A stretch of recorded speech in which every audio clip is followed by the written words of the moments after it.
देखुछंती S TV news Odisha 24। Baba Saheb Ambedkar जन्म जयंती पालन करने सह पणापी ओडिया नववर्ष पालन कले मंत्री गणेश राम सिंह खुंटिया।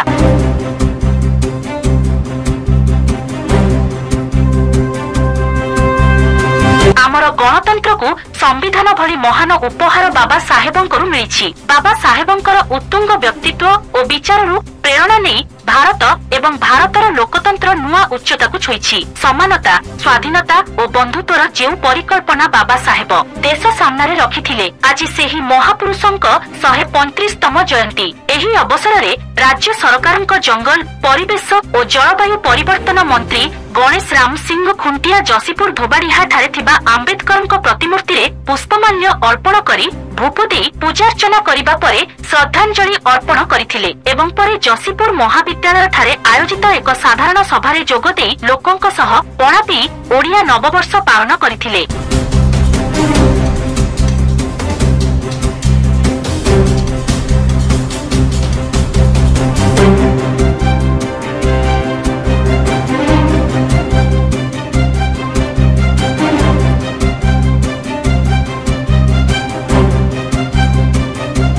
मयूरभंज जसीपुर निहार रंजन महांतंक report S TV news Odisha 24।